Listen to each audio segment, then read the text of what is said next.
Let's make lemonade. Okay. Let's go to work. That's the signal! Go, go, go, go, go! Six!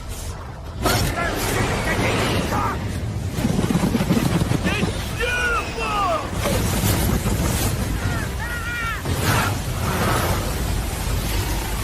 Mother Nature just pissed her pants, dude! Wake up and hit the ground running. It's The Rush, presented by Willis Auto, with Travis Justice and Ross Peterson bringing you raw, unfiltered, and unapologetic talk about sports, life, and everything else that matters. No filtered, no fluff, just The Rush. What's going on, everybody? Welcome to the Rush Radio Show, powered by Willis Automotive. And are you ready for something new? Well, Willis Automotive has you covered with premium brands, trusted pre-owned vehicles, and service you can count on. Visit willisauto.com. Schedule your test drive and get behind the wheel of confidence. Willis Automotive, powering the Rush every single morning. If you're listening on the audio stream at therushradio.com, the Rush Radio Android app, or the TuneIn app, thank you so much. Watching on YouTube this morning, hit that subscribe button. Go ahead and give this video a like. Leave your comments in the comments section. And you can follow us on our social media channels, X, Facebook, Instagram, and now TikTok. Good morning, Ross Peterson. Did you survive? Did you survive Snowmageddon 2025? Barely. Barely. I actually did. I did bail on the shoveling. I went and borrowed the snowblower from Courtney. So how much snow did you guys get? Oh, man, I think there were some places that got close to a foot around the central Iowa area. Oh, that's a lot. So, that's a lot. Yeah, that's a lot of snow. I probably ended up around 6 inches, I'm thinking, here. Something like that. Too bad. Yeah. Of course, you were over here on but Friday. It was the wet snow. You know what I mean? Yeah. It was that Widowmaker snow. Widowmaker snow. Thank you. That's the word I was looking for. And I felt it. I almost had that.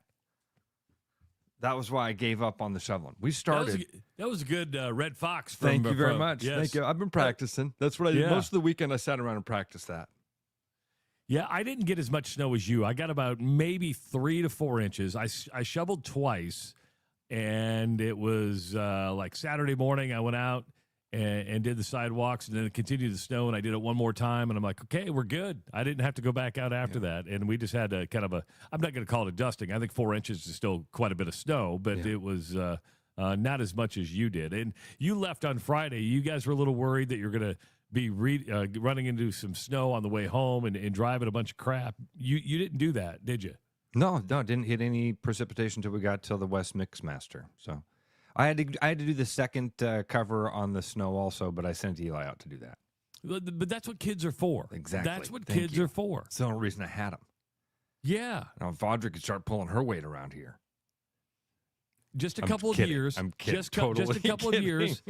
It'd be one of those teaching moments. Audrey, she's probably, 3 or 4 years away, where you go, hey, I want to go outside with you. I want to teach you how to, grip the shovel, how to shove it. I treat her completely different than I did Eli. And everybody told me not to do that. Hey, treat him the same. I treat her like my little snowflake. Well, you can't really treat him the same when it comes to chores like that. I mean, there is just a strength ability, right? Yeah, He's stronger. I treated my girls different than I treated Owen. And the girls will tell you I treated Owen much better than I treated them. Oh, really? And Owen will Okay. tell you and Owen will say, now you treated the girls much better than you treated me. Okay. You're never going to keep your kids happy. And there's not equal justice, right? I mean, it's just the way it is. You like Owen has done such a great job in the studio that I'm like, I don't even touch anything anymore. He's the new favorite. He's not the new favorite. It's just I don't even pick up I don't pick up a hammer anymore. I don't pick up a tape measure. I'll come down and he'll be working in here. I go, do you need some help? Leave, Dad. Just leave, would you? Yeah. He goes, I don't like you just hanging around. You watching make me. more work than you help with. Yeah. I appreciate that. I get that. I get that. But yeah, I didn't get the snowblower out. I probably could have, but I went ahead and when my mom died, there was 2 things I took out of the garage, and it was both her snow shovels. And she had good snow shovels, because there are bad snow shovels. There are really bad snow shovels. I bought two new snow shovels for this snow, because all I had was bad snow shovels. So I know bad snow shovels. Yeah, and she had one I always wanted. It looks like the front blade of a truck, right? It looks like a blade. It's that curvature one. Okay. And as I was doing, I'm like, oh, Mom, Snow thank shovel. I you. really want it. I'm so glad I took this from the house. None of my brothers want. I go, anybody want the snow shovels? They're looking at me like, why do I want the snow shovels? And I'm like, yeah, so I'm shoveling, going, thanks, Mom, thanks. Is it the one where if you push it hard, the snow just rolls over the top? Yes. Yeah. Yes. Yeah. Tyler says snow pusher. I don't know if that's what that's called, but I know exactly what you're talking about. You got to have one. Every good Iowa shovel stable is going to have one of those. Where if you just go, but man, the snow we had was way too heavy for that. That just causes more work because it just throws the heavy snow on top of the heavy snow and makes it more heavy snow. So then the ideal one, because by the way, just real quickly, I'm not sure there's a more like northern Iowa type of sentence than, man, when Mom was close to passing away, I really had my eye on this snow shovel. Wasn't anything else in the house? There was a bunch of other stuff in the house. Once Mom goes, it's probably going to be a mad dash for that snow shovel. I've got to have a plan in place to procure the snow pusher. I secured the snow shovels in April. You know, I mean, she passed away in April, and I'm like, yeah. And I was trying to be nice, seeing if anybody would take them. And we were finally on like the last day where we had everything out of the house, and the snow shovel is still there. I'm like, well, if nobody's going to take these, I'm going to go ahead and take them. Going to take the snow shovels. What I like about the snow pusher, though, it does a really good job of getting down to the concrete, right? There's a lot of snow shovels that just kind of leave a thin layer there. Yeah, I know what you're talking about. Yeah. And I'm like, oh, this gets all the way down to the concrete. That's and important. I didn't have anybody walking on the sidewalk and have me driving on the driveway. There you go. It's the most important part of it. Because any car drives on it one time. It's kind of hard to get underneath that. Got to get just the right temperature. Anyway, I love that we just had a conversation about snow shovels. The snow pusher. It's an important part of the arsenal. It really, really is. The thing is, start looking at your parents' garage. See what you want. What you really, really want. Stuff that nobody else may see value in and go, I want that. I want that. My brother wants all of Dad's guns. My sister would like to have all of the fine china. If I could just get that snow shovel. Yeah, because you don't seem like a gun guy. No, I'm not a gun guy. Yeah, no. I mean, you're not against guns, but it's like, I don't need the guns. And my dad gave me a gun not long ago, Trav. Really? Yeah. And he rifle? And my dad knows that I'm such a non-gun guy. He actually gave the gun to my nephew, who's a Des Moines Police Department or DMPD detective. So he's like, hey, I gave you a gun, but I know you didn't want the gun, so I just gave it to Matt. So Matt's got your gun that I gave you. So does that mean you can go get the gun whenever you want? Yeah, when I want to go get the gun. I went hunting with my dad a couple times when my dad and my brother. It was never my thing. I went shooting one time for a brother-in-law's wedding. For like a bachelor party. We went and shot out at Doc's Hunt Club. That was a freaking blast. Loved doing that. You ever done skeet shooting? I have not. You guys shoot. I have fired a gun maybe 3 times in my life. Yeah. Again, I'm not anti-gun. Me neither. It's just not my thing. Yeah. That was a lot of fun. But no, I just am not my thing. Fishing was my thing. My thing. You know, as you look around, your dad has a nice garage. I mean, that's where you guys have you have some nice tailgates in there. You watch games in there. Yeah. Anything that like have non-value that's plastic, like a snow shovel, you have your eye on, like, oh, I want that. I got to have that. Let's see. There is one sign in there that I know Eli has said to the cousins, hey, I really want that sign. It's a Dale Earnhardt Budweiser. I think it was a Dale Earnhardt Budweiser. I thought he was like a car battery. I'll have to look it up. Yeah, we'll use it. Dale Jr. was Budweiser. I'll take a picture of it and send it to you. Yeah, it's like an early 80s, mid 80s Earnhardt metal sign. And Eli's like, oh yeah, that's mine. He better go get it now because somebody else is going to go, well, I want it. When I was a kid, my mom and dad bought me these drawings. This guy, I think he was a Central Iowa dude. I'll have to look his name up too. He used to do these pencil drawings of athletes. They were amazing. And I have one that's a giant Ryan Sandberg, and I have one that is the 1989 Cubs team.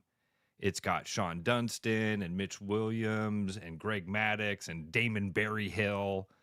And it's just a collage. Don Zimmer is up in the corner overlooking them. So those would be things I'd probably grab. Other than that, you know, some of dad's Vietnam stuff I'd keep around. You need to have a talk with Dad. Say, Dad, we're not trying to get rid of you, just to let you know, but start cleaning that stuff out now because it saves a lot of time afterwards later. No, because we have too much fun. Right now, it's perfect. We're a long ways from that. So yeah, and then people are going, get a snowblower. I have a snowblower. I just didn't want to get it all set up, and it wasn't enough snow. I'm like, okay. Now I was out of shape. I did notice that. I did have to stop and go breathe a couple times. But you know, that was good. That was good for the workout. Trav, somebody said to Google a snow wolf shovel. Have you seen this? A snow wolf? I have not. A snow wolf? Snow wolf shovel.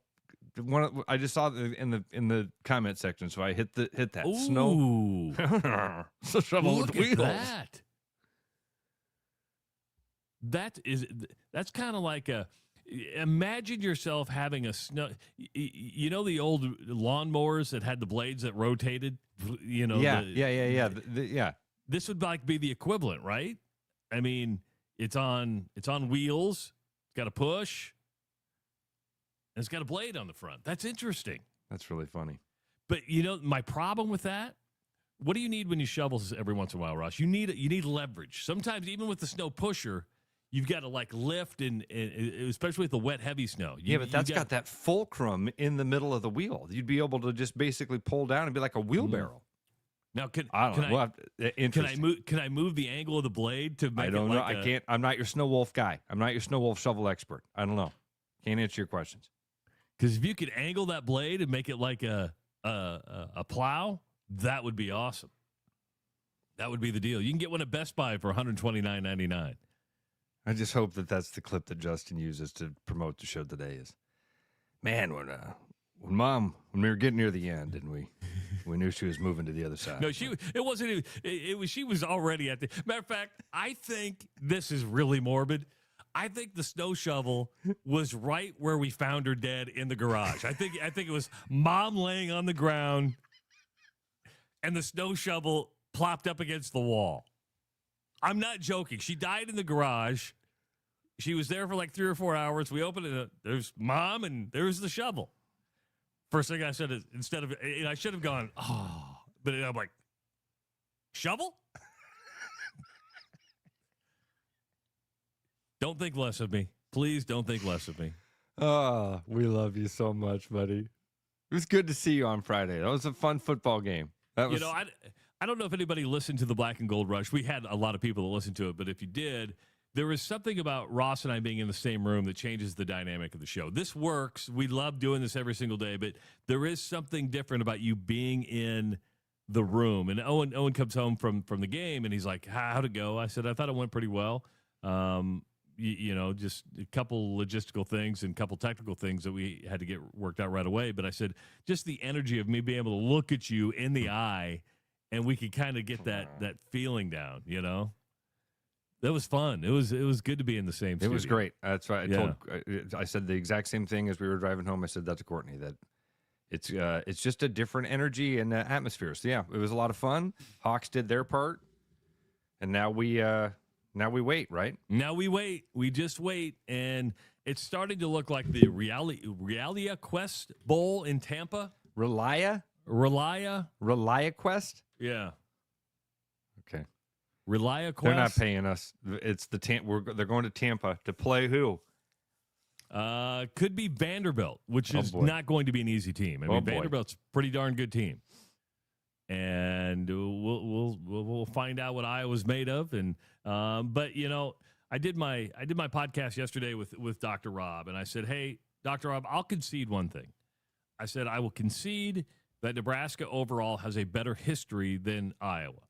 But I said what I will not give up ground on is that Iowa is a better program than Nebraska right now, and has been since Nebraska entered the Big Ten Conference. Since Nebraska entered the Big Ten Conference, Iowa is 11-4 against the Huskers. Incredible. They have outscored Nebraska 405 to 284. They've won 10 of the last 11 games, and Iowa's just a much better program. And then I started just digging deep into consistent teams are really good teams. And Iowa has an identity. Good or bad, what Iowa is going to do. And I go, Rob, Nebraska doesn't have an identity. You don't know what they are on defense. You don't know what they are on offense. They're just lost. And I said, after 3 years of Matt Rule, I said, did this team get any better? And if it did, it was marginally. Iowa improved, if you really look at it, a lot over last year. Even though the passing game wasn't ideal, we could have had a much better passing game. And defense wasn't as dominant as years before, but they didn't get away from who they are. Even they stayed true to who they are, and that is the difference. And look at consistent teams throughout college football. You know what they're going to do. You saw that sign that Rob brought over to the house. I go, Rob, that's an identity. When you lay out your offensive goals, that's your identity. You win in every single game knowing what to do. Iowa is just a better program than Nebraska. It's not going to last forever, right? I mean, Nebraska eventually sometime will beat Iowa, but I don't know when it's going to happen because, and if it does happen, Nebraska fan isn't going to go, yeah, because history right now, 11-4 since you entered the Big Ten. Just back up and punt. I agreed with everything you said till the end there. As soon as Nebraska wins, they get to say, hey, look at us. And that's just the way sports works. Yeah, it does. Right. It and does. So, but Travis, what you're talking about here is kind of what Matt Rule was saying last week. This is the knock we used to have on Ferentz for a long time, is exactly what the Hawkeyes are doing. You know exactly who they are and what they're gonna do on 3rd and 9. Nobody's surprised by the screen. Nobody's surprised by the run up the middle when it's 3rd and 9 because Kirk Ferentz is winning the war of attrition. And it's super frustrating as a fan sometimes, especially when they lose. It's only frustrating when they lose. No, it's not. No, it's not. They win, and we're frustrated with how they win Michigan State. So you can even win, and people don't like the way that it's gone down sometimes. So, yeah, Travis, this is exactly what Matt Rule was saying last week, is that the Hawkeyes show up and do exactly what they're going to do, and they just beat you at it anyway. Did you see the stat that popped up? And I think I saw Murph retweet it or something, or maybe he's the one that I saw posted initially. The number of teams, I'll see if I can find this. I don't want to misstate it. But the Hawkeyes, their consistency is something to behold. 100%. It's something that we are familiar with, and so that familiarity has kind of bred a little bit of contempt for. Look at John in New Jersey. It's bred contempt with John in New Jersey. You want more. You want more. At some point, you go, okay, this has been great. 8 wins is great. Come on, let's hit the pony. Let's see what happens. What if we do this trick? Travis, I don't know what. I don't know what. Friday was fun. I'd like to focus on that for just a moment. That was a fun game. I can't believe they even let the Weechen touch the ball again. They gave him a couple of chances, and he took advantage of both. Had a couple of nice returns. That shot electricity in. It's what they needed to end the season, because you knew they weren't going any farther than that. So you're like, okay, you might as well end the season the right way, and they did it. Same with Iowa State. Yeah, a little closer against Oklahoma State than I thought it was going to be. You were right. You thought I was crazy last week when I said I thought Iowa State was going to blow out Oklahoma State. I thought they would have. They did not, but they still got the win over the Cowboys. They finished 8-4. And I like what Travis Hines said yesterday.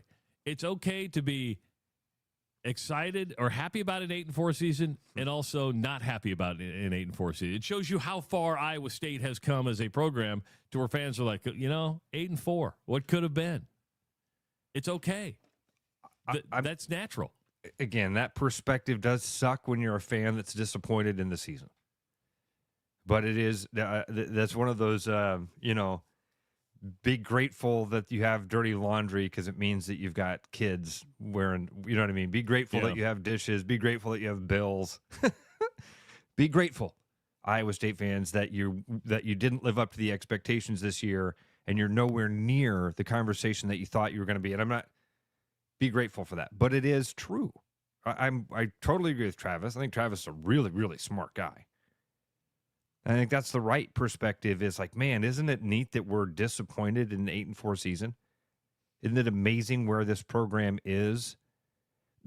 That Matt Campbell has risen this program to a level that when he does eventually leave, if he leaves anytime soon, they're in a whole different world for coaches than what they were when they hired Matt Campbell. 100%.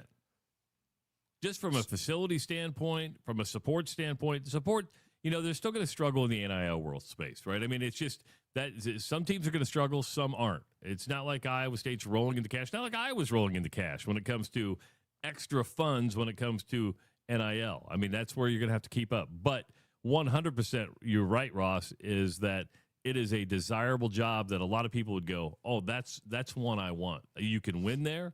You're in a league you can win. So, yeah, I think it's changed the entire perspective. Now, the big question is if or when Matt Campbell leaves, because we know he's had chances. He's turned down much bigger jobs. You almost wonder if he leaves for the NFL before he leaves for college football. We keep forgetting that the NFL is out there and that there may be. It's so rare anymore. It's such a good old boys club. They're hiring assistants. They're hiring NFL assistants and retreads rather than they are. I mean, anyway. Does the Lane Kiffin news kick off the dominoes that needed to start falling? 100. I mean, the dominoes already started falling. Florida's hired its coach. Arkansas's hired its coach. Auburn's hired its coach. So those dominoes have fallen. The drama around Lane Kiffin yesterday, of course, was it took so long for the announcement to come. There was a lot of, wrangling of what it was taking place. Lane Kiffin had a meeting at the chancellor's house for a couple of hours. He was trying to posture his way into being able to coach the team during the playoff. They're not allowing him to do that, and I respect that. And a lot of the national media is, I can't believe they're not letting him coach the team. If you're Keith Carter, if you're the chancellor at Ole Miss, and let's put this in just think how you would feel if it was Iowa State. If you were going to another team within your conference, right? And that's where it changes a little bit, because Summerall is going to continue to coach Tulane until its season is over and then to go take over Florida. And they're saying, well, they did it at Tulane in Florida. Well, Tulane is not in the same stratosphere as Florida. Lane Kiffin is going to LSU. What would happen if Lane Kiffin coached Ole Miss during the playoffs? It would be a 3-hour commercial for LSU. Dude. It is a 3-hour recruiting commercial. It's just all they would be talking about is him going to LSU. If you're Ole Miss, you're like, I'm not having that on national television. I'm not giving him the time around these players to talk to him about how much better it's going to be for him at LSU. Yeah. How they could come join him. He's going to get enough time to do that already. He's going to have enough money to do that. He's going to have enough money. Do you see that? So part of his deal, and I hear these stories. I see them on, I see them scroll by my timeline, and I just put them to memory as though they're fact. But a couple of things. LSU, LSU obviously on that list that hired a coach. Ole Miss already on a list that has hired their head coach because they didn't give, is it Pete Golding? Yeah, they promote, and he's an Ole Miss grad. He's the defensive coordinator. A lot of people, he's the reason a lot of these transfers came into Ole Miss. So I think what Ole Miss was saying, okay, how do I keep the core nucleus of group here? Yeah. How can I keep a lot of the staff here? I'm just going to promote the guy. Not interim head coach. He's head coach. He's head coach. Yep. And what you're saying to the staff is, hey, you can stay, and these players, you can stay because not much is changing. And it makes a lot of sense to me. And he also had leverage at that point because I believe LSU sent 2 planes, and the ultimatum from Lane Kiffin was, if you want to be on my staff, here's who I want. If you want, be on the plane. I heard the only one that got on the plane was his brother. So, and good on those assistant coaches for saying, hey, we started something here. We want to finish it. Yeah. I would love it now. It's not going to happen, or I don't think it's going to happen. I would love it if Ole Miss won the national title now. I would absolutely love it. Well, but they're going to have a hell of a road. There's a chance that happens. Yeah. There's a chance that happens. I had a thing up earlier about what if the college football playoff were to, announced basically today. Ole Miss would host Alabama, I believe it was. Is that what it was? Yeah. I wish I could. I think I closed that down. Anyway, there's a lot of wrangling to take place for sure. And but I'm glad that drama's over with. They'll probably have a news conference in Baton Rouge today. You asked me right before we went on the air. Take away what Lane Kiffin is personality-wise. Was it the right move? Deep down, yeah. I mean, you're talking about a lot more money, not even from a salary standpoint, from a donor standpoint. You're going to a stadium that seats 102,000 as opposed to 65,000. You have unlimited resources. Yeah, I mean, most people would go, yeah, that's the smart thing. What people have a hard time dealing with is you're going to make the college football playoff, and you take your team through this kind of drama.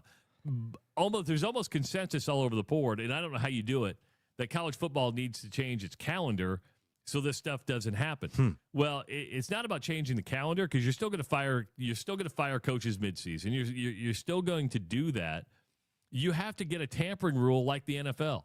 You can't talk to assistant coaches until the season is over, right? It's just you can't do it. And I don't know how you do that in the NCAA. You got to come up with some kind of rule that just says, hey, if you're going to make coaching changes, you don't get to do it until their season is over. You don't get to make those contacts. And that would probably be the best way to do it. I'd be all right with that.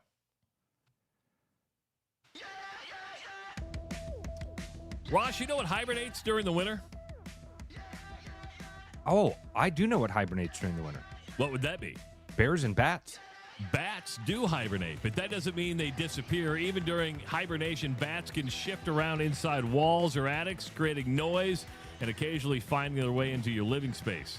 Pest control isn't seasonal. When temperatures drop, spiders, cluster flies, and mice head inside for the warmth. Remind everyone to protect their homes all winter long with Bats and Bugs Pest Solutions. They're trusted, local, family-owned experts when it comes to bugs.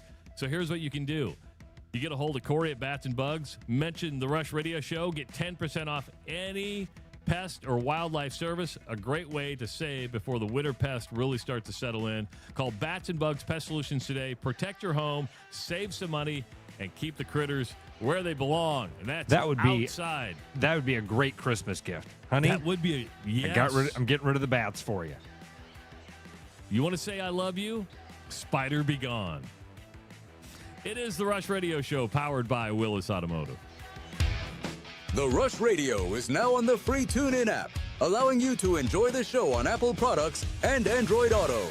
Download the free TuneIn app and search The Rush Radio to take Travis and Ross wherever you go. 'Tis the season to share great taste. Grab a refreshing Coca-Cola and make every moment a celebration. Locally made, nationally loved, Coca-Cola is the real deal when it comes to holiday cheer. Whether you're kicking back after the game or hosting the crew, nothing hits like that crisp, fizzy taste. Make this season yours. Grab an ice-cold Coca-Cola today. With over 260 beers on tap, El Bait Shop isn't just another craft beer bar. It's the best. Beer lovers know. El Bait Shop, 200 Southwest 2nd, Des Moines. There's a new spin on casual dining near Drake University. Lucky Horse Beer and Burgers. Craveable faves, flatbreads, delicious burgers, frozen cocktails, and a crazy cool vibe. Get to Lucky Horse Beer and Burgers today. Get ready, Des Moines. College basketball is heating up at Casey Center. On December 20th, the Iowa Hawkeyes take on the Bucknell Bison in a non-conference showdown you won't want to miss. Presented by Casey's. Feel the action. Hear the roar. Be there as the new-look Hawkeyes bring the intensity to the capital city. Tickets are going fast. Grab yours now at HighBTix.com and be part of the excitement on December 20th. Iowa versus Bucknell, presented by Casey's. December 20th, only at Casey Center. Be there. My name's Gary Presnell, and I'm a residential home mortgage banker for Northwest Bank in Des Moines Metro Market. I've been financing people's homes for over 25 years, and I'm an expert in financing VA loans, FHA loans, IFA loans, and new construction homes. This is my cat Norm. Norm knows football, but he doesn't know mortgage, and that's where I come in. There are a lot of Tom, Dick, and Norms out there doing loans. So don't just trust anyone with your home loan. I'm your local, trusted, experienced expert. Loans. Call Gary at 515-975-6767 or find his profile at nw.bank.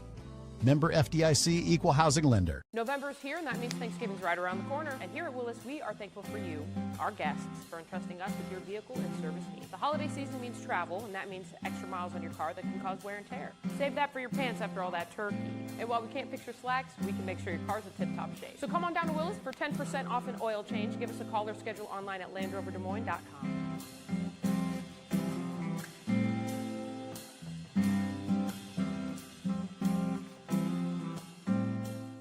Hey, it's Noel from Fiscus Jewelers. This holiday season, give the gift of sparkle that lasts a lifetime. From our latest designs to timeless favorites, there's something for everyone on your list. Already have a Fiscus diamond? Bring it in and trade up with our 100% trade up program. It's the perfect way to shine a little brighter this year. And if you're dreaming up something custom, get your design started by December 1st for Christmas delivery. Let's make this season magical together. Fiscus Jewelers, your jeweler for life. Looking for the perfect golf escape? Experience links-style golf right here in Ames at Coldwater Golf Links. With rolling fairways, large greens, and unique routing, it's golf the way it's meant to be played. Whether you're a seasoned pro or just starting out, you'll love our course's welcoming atmosphere and friendly staff. Grab your clubs, book a tee time, and make every round unforgettable. Coldwater Golf Links, where great golf leads to great memories. Visit coldwatergolf.com to book your round today. Back to the rush. Strong opinions, weak filters, and just enough sense to stay on the air. It's the Rush Radio Show, powered by Willis Automotive. 515-517-2303 is the number to call. Welcome back to the Rush Radio Show, powered by Willis Automotive. We've been talking a lot about the Atlantic Coca-Cola and the Coca-Cola Holiday Caravan coming to Central Iowa. Unfortunately, they had to cancel the weekend events because of all the snow. Today will be your last day to check out the cool caravan that's been around since 1997. It's going to be at the Walmart in Ankeny from 12 to 2:30 today, the Walmart in Ankeny, and then from 6 to 8:30 in North Ankeny at the Hy-Vee. So you can create memories that last a lifetime, free holiday portraits, perfect for your family and their celebration. So, Ross, if you want to take Audrey up to Ankeny either this afternoon or tonight. Well, this afternoon she's got school, so it'll have to be this evening up at the Hy-Vee in Ankeny. I'll pull her out. Go, you know what, honey? This school thing doesn't matter. What do you got going on today? We got to go to Walmart. We're going to create memories. We're going to go to Walmart. We're going to see the lights. No. It's going to be at Hy-Vee in Ankeny, though, from 6 to 8. Okay. So, all right. Or 6 to 8:30. And that's brought to you by Atlantic Coca-Cola Bottling Company. You're getting because you're a rabbit hole guy. I'm not a rabbit hole guy. I don't have the patience. My ADHD kicks in, and I don't have to do it. You're getting a lot of stuff here, though, Ross, that you need to go down the rabbit hole of the Michael Jordan versus NASCAR lawsuit. I saw that. Dude from Iowa posted that as soon as we went to break, and I did throw it into my search bar here, and I was actually looking at it already. I mean, Travis, I'm reading a Washington Post article about it. The opening of the article is about how this could shake up the entire business model for NASCAR if Jordan wins. Now I'm trying to get a couple paragraphs in. What's at issue is NASCAR's governance model at the core of the dispute. NASCAR employs a top-down approach, operating as both the organizer and governing body of stock car racing. From that position, it dictates the rules and structures of the competition, and its teams must adapt. That differs from leagues such as the NFL or the NBA, in which team owners collectively determine the rules and policies, which the league office then administers and enforces. So that's again, just a paragraph from the Washington Post trying to incorporate. It's kind of it's an antitrust, anti-monopoly type of lawsuit. Think of the UFC and how Dana White is he controls that. There's no governing body. I mean, he has to operate within the rules of the Las Vegas gaming. Las Vegas, where's that in my brain? Gaming Commission, I think is what that's called. Anyway, you have to operate within each state's rules, but the UFC is his. That's it. Like, he picks the fights, right? He decides who fights who. He's got guys that do that, but absolutely. Yeah. To your point, if you're a fighter that pisses off Dana White, you're not a part of the UFC anymore. Yeah, Athletic Commission. Thank you, Dusty. Jeez. Yeah. I mean, taking on Michael Jordan is a big deal, right? I mean, and I know, dude, this is Michael Jordan versus NASCAR.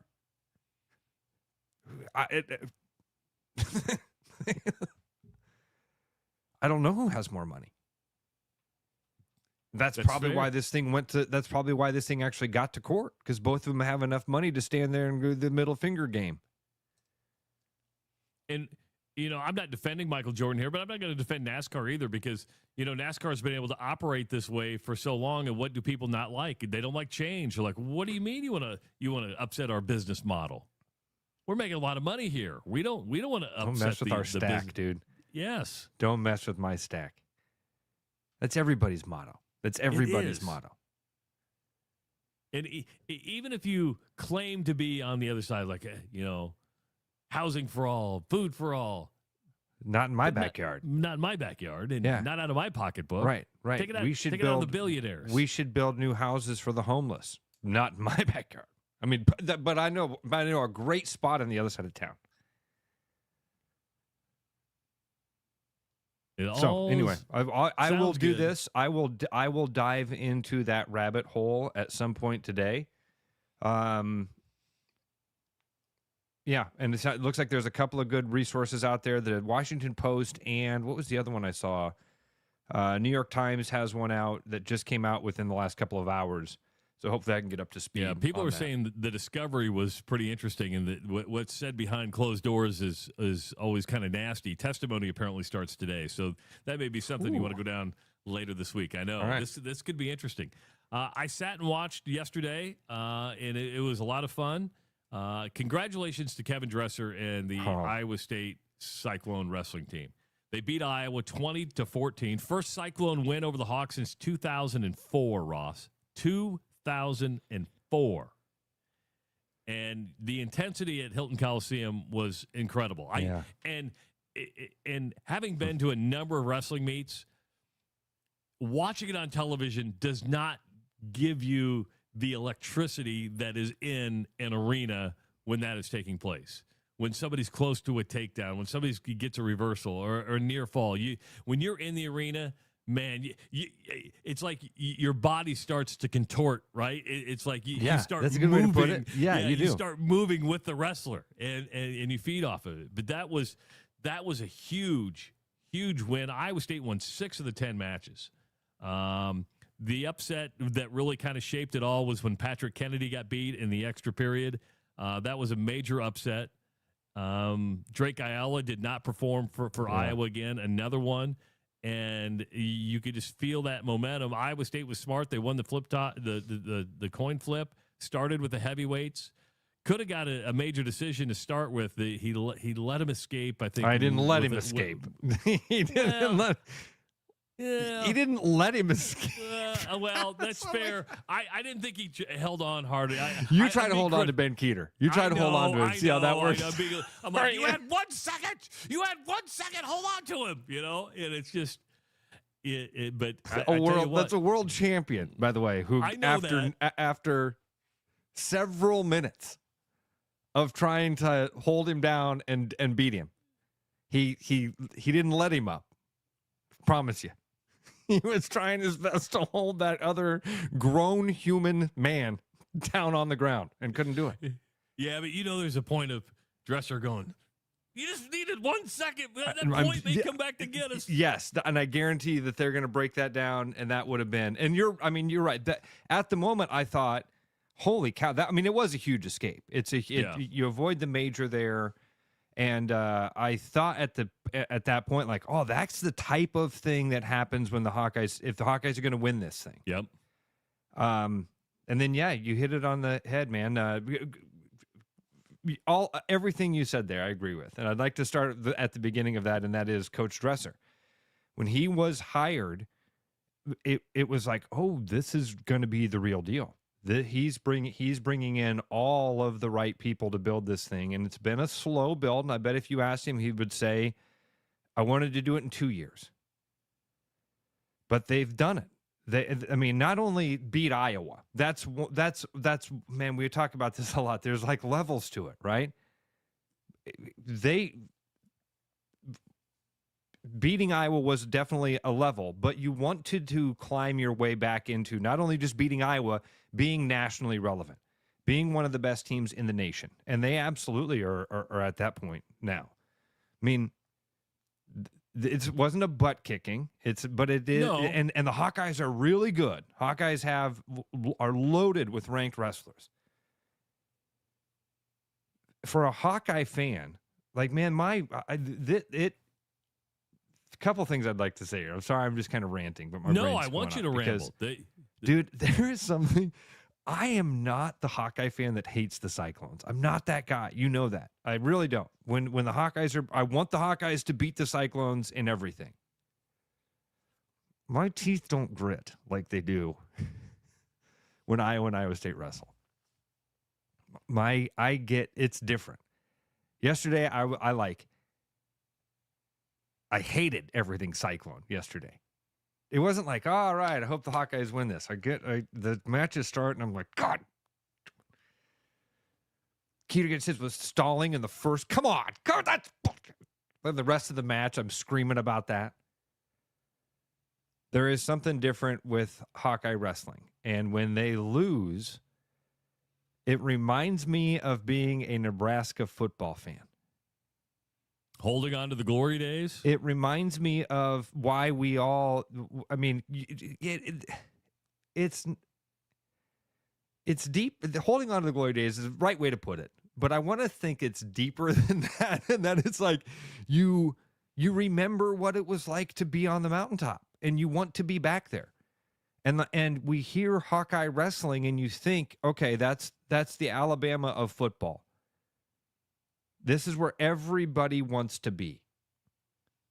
You dream about being a Hawkeye wrestler. You dream about being tough enough. You meet a guy at 45 years, 47 now. If I meet a guy and one of my friends says, "Oh yeah, by the way, this guy wrestled at Iowa," Jesus. And the dude's always like, "Oh no, man, I never wrestled varsity. Shut up. You're officially the toughest human being I've ever met." Yeah, if you were in the room, you were in the room. You're like one of the baddest asses I've ever met right now. And you want to believe as a Hawkeye wrestling fan that that's what it is. That the Hawkeyes are still that brand. They're not. They're not. And this is not a knock on, again, Kevin Dresser, what he's done at Iowa State, all credit to them. They are fantastic, and they are going to be. And he's a class dude. I've met him several times. He's a class dude. Just a class dude. So the Hawkeye fan in me, this is worse than a Hawkeye football loss to me. I don't know why, man. I get it's funny that you just said that because I was going to ask you this question. In the Iowa Corn Cyhawk series, which Iowa State now leads 11-2 early on in the season. We're halfway through the year. Holy cow. 11-2? Yeah. 11-2.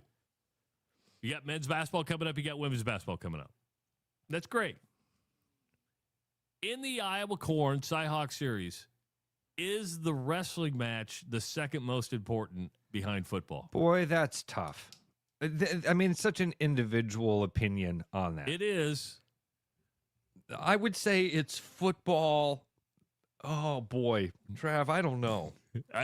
But see, the fact that you're even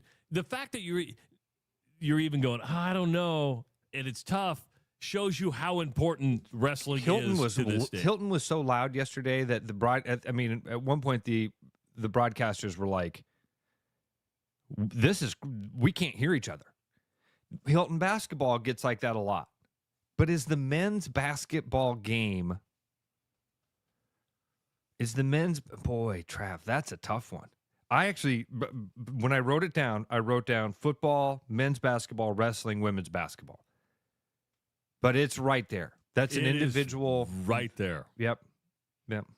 For me, I would say wrestling again. Even football, man.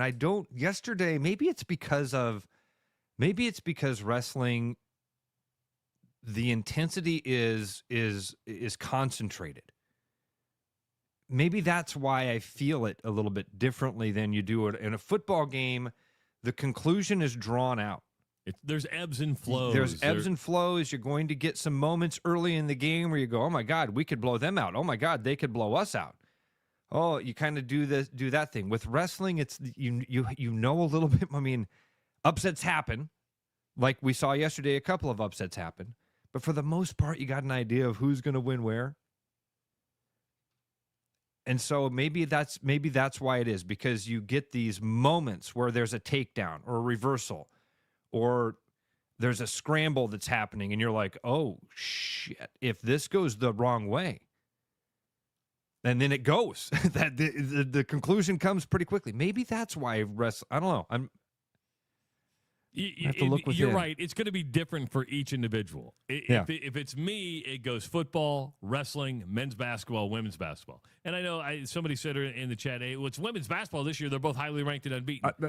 Again, personal opinion, I can't fault you for that, because women's basketball is right there, which, again, is such a wild thing to think 5-10 years ago that we would be saying that. But it's very true. Travis, what's the second thing you had on your run today? I don't even remember necessarily the rundown order. What was the first thing you had that you wanted to talk about? Well, the first thing was Iowa State wrestling. That was number one. Okay. What's number two on your list? Audi Crooks. Women's basketball.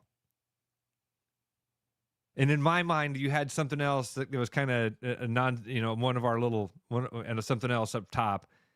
But anyway, that just shows where women's basketball is really close in this conversation. So don't feel bad about saying that they're the number one.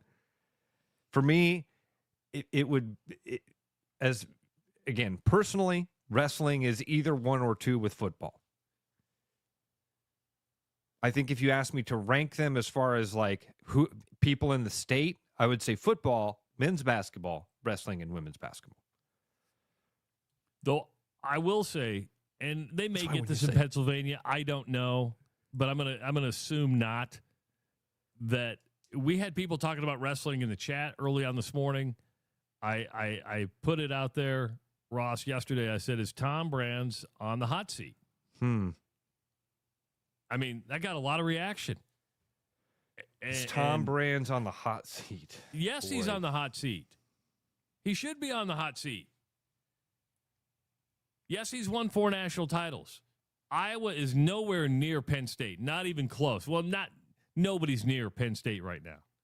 You got blown out by Ohio State in the national duels. You get beat by Iowa State.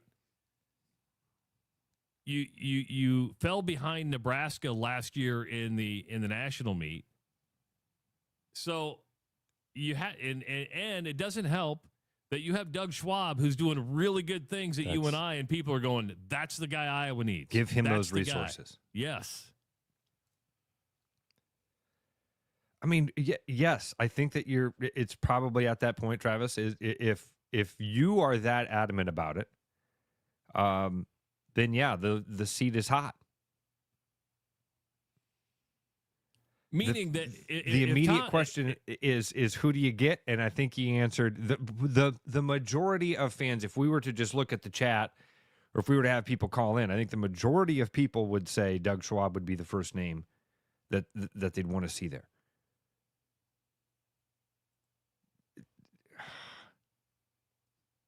What do you got to do to catch Cale Sanderson? I don't know. I don't know. Hire him, right? You got to give him the moon. I mean, here's just some of the comments from X yesterday. When I put that, and I didn't put a graphic, I didn't put a poll.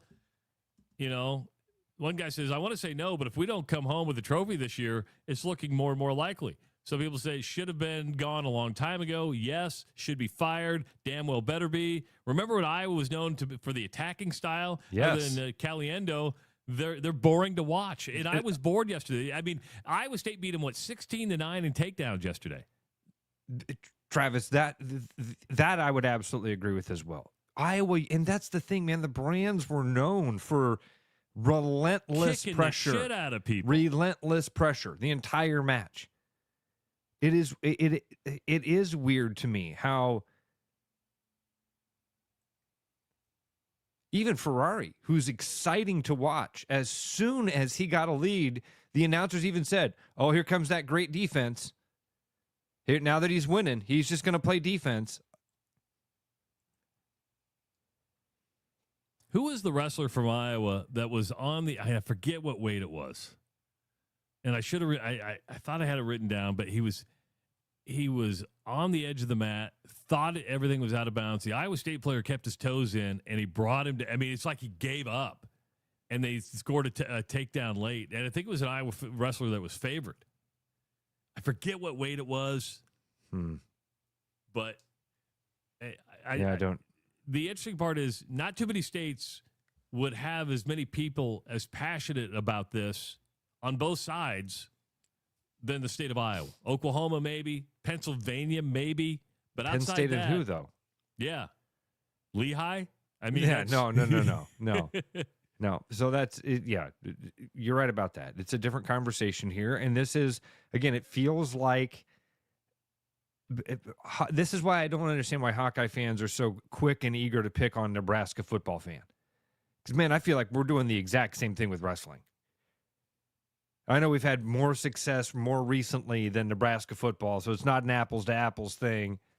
Had more domination on the national level, so it's not quite the same thing. Again, known for this, so it's not the same thing. But it feels kind of like it. Like, man, why do I still have this thing in my head where Iowa wrestling is what Penn State wrestling is?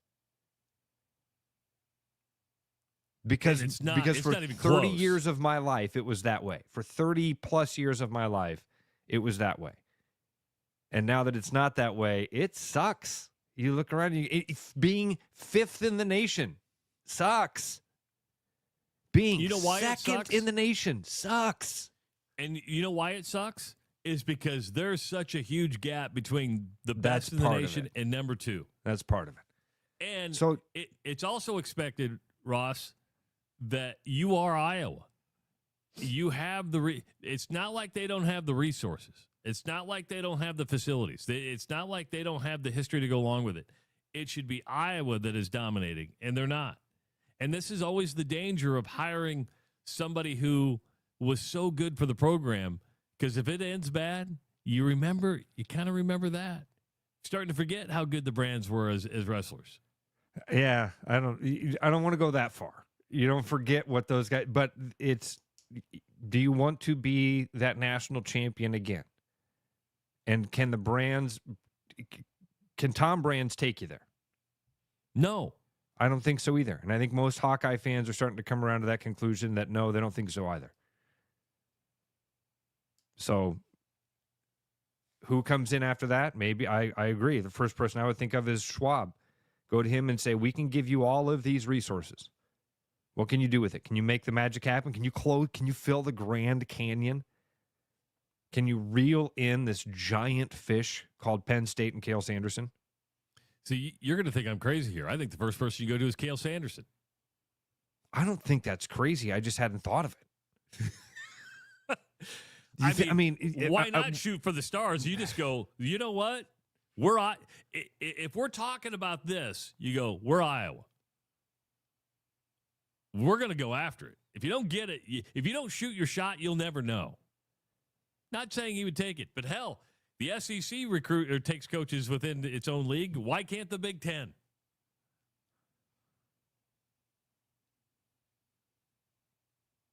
It's okay. Okay, shoot your shot. Shoot your shot. I'm not saying they're going to hit it, but damn it, at least you shot it. Before I approached you about joining me on this show, I called Bob Costas. Did you? And he said no. He was still considering. I thought you called Marty Terrell first, but he was. But you had to make a collect call into prison.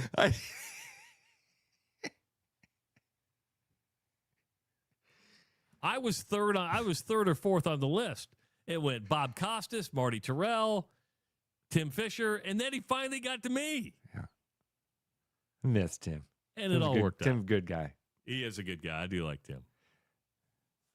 Fantasy baseball. Played a lot of fantasy baseball with Tim Fisher. Yeah, dodged a bullet is right. Yeah, luckily that phone call didn't go through. Couldn't accept the collect charges.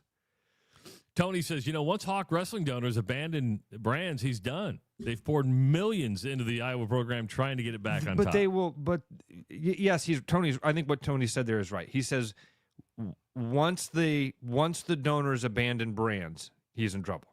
Yes. Because the donors aren't going to abandon the program. And I mean, look at basketball. Basketball is a great example of how the donors are there. They just need something to believe in. They got to have some hope that what they're giving to is going to yield results. That, I think, Travis, goes back to that conversation we've had a couple times about Ferentz. We had some people early on in, 5 to 10 years ago, not 10, 5 to 7 years ago, when people were really starting to talk about get rid of Coach Ferentz. He's hit the same conversation. We've maxed out with this guy. We need to go to a different slot machine and hope we can hit the jackpot, because this guy isn't going to yield the jackpot. We got to get rid of brands. We got to get rid of Ferentz. We had people that called in and told us, or not called in, we had people that told us, hey, by the way, he's the reason everybody donates. These big dollars come in because Coach Ferentz is good with those money people.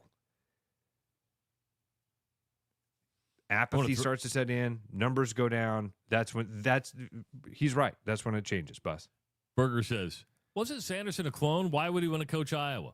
Ross, besides Cale Sanderson, who's the greatest Iowa State wrestler in Cyclone history? It's Dan Gable. Yes. Yeah. This loyalty thing. There's no such thing as loyalty. There's just no such thing as loyalty. Lane Kiffin, there's one thing that I one of the guys that I follow said this the other day of like, man, Lane Kiffin is really going to give a middle finger to this entire system. Because now he's going to get $25 million for NIL. On top of the $20 million, he's going to basically go break the system. On January 1st, when the portal opens, he is going to show everybody that what we've been watching is an absolute farce. There's no loyalty. It's money. I'm with Jay, by the way. I don't think Cale Sanderson would possibly leave Penn State. Either do I. I never said that. But said that's your first phone call. Yes. Okay. You don't know unless you ask. You shoot your shot. That's all I'm saying. It's that simple. The holidays are here. This holiday gives sparkle that lasts a lifetime. Latest designs, timeless favorites, something for everyone. You can always find it at Fiscus Diamond. Already have a Fiscus Diamond? 100% trade-up program. Trade up and shine a little brighter this year. Custom dream piece. Guess what? You start today, December 1st, for Christmas delivery. Make the season magical together. Fiscus Jewelers, your jeweler for life. It is the Rush Radio Show, powered by Willis Automotive. The Rush Radio is now on the free TuneIn app. allowing you to enjoy the show on Apple products and Android Auto. Download the free TuneIn app and search The Rush Radio to take Travis and Ross wherever you go. Your house wasn't built for bats, birds, or raccoons, but try telling them that. At Bats and Bugs Pest Solutions, we've been helping Iowans take back their homes for over 20 years. We use cost-effective, eco-friendly methods to solve wildlife and pest problems the right way. Whether it's bats in your attic, birds in the vents, raccoons in your chimney, or moles in your yard, we have long-term solutions. Call Bats and Bugs Pest Solutions today at 515-218-3400, and let's make sure your home doesn't become their home. There's more Iowa in the Iowa Tap Room than you may realize.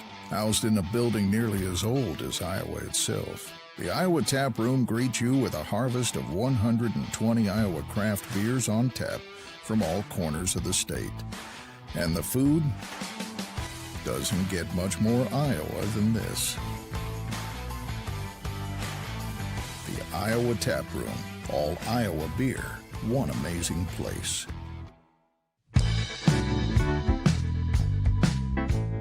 There's always something new at Fong's Pizza and an ever-changing menu of tiki drinks. Or try our new noodle dishes alongside your favorite slice. It's all happening at the new Fong's in the East Village. Thinking about buying a home? Get pre-approved in 30 minutes with Gary Presnell at Northwest Bank in Des Moines. Gary offers first-time home buyers programs, VA, FHA, IFA, and conventional loans. Call Gary at 515-975-6767 or find his profile at nw.bank. Member FDIC Equal Housing Lender. You know, Brian, at Central City, we really do have the best selection around. I know. High-quality stuff you can't find anywhere else. Whistle Pig Plantation Rum. Yeah, and over 150 of the best scotches on earth. And a ton of bitters, mixers, and more. You know what we are? High class. Definitely high class, yeah. Make way for the natty. Okay, maybe medium class. Central City Liquor is home of the 10% cash coupon. And the Wooden Nickel program.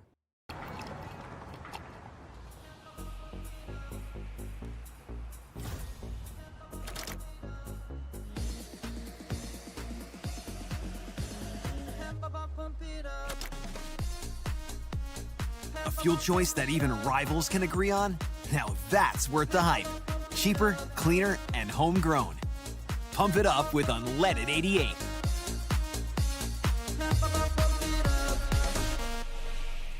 Hi, I'm John Linares with Willis Lexus, and this November, we're starting early. We are starting our December to Remember sales event today. First off, I want to highlight a special lease on 2026 NX Gas. It's $409 per month with $49.99 due at signing. Or you can take advantage of rates as low as 2.49 for 48 months or 3.49 for 60 months on IS model, all ES models, NX Gas, RX Gas, and TX Gas, and as an added bonus on 2026 RX Gas, NX, and TX Gas models. I invite you to stop in and take a new Lexus for a test drive, or visit us online at willislexus.com where you'll find some special offers.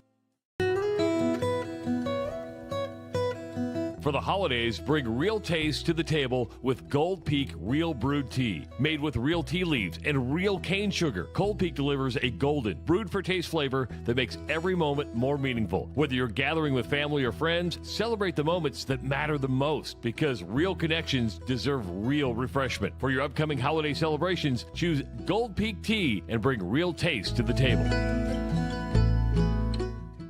Like a rash you thought was gone. Travis and Ross aren't contagious, but they are addictive. It's the Rush Radio Show, powered by Willis Automotive.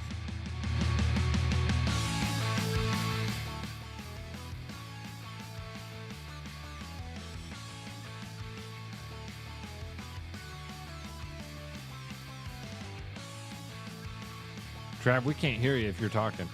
Oh, yeah, there we go. Sorry. It's the little buttons on these little bang-dangly boards. Let me restart what I was saying. Willis Automotive is proud to power the Rush Radio Show. Whether you're searching for a new, pre-owned, or certified car, Willis is driven to serve. Visit willisauto.com and discover a better car buying experience. Willis Automotive, where your next great drive begins.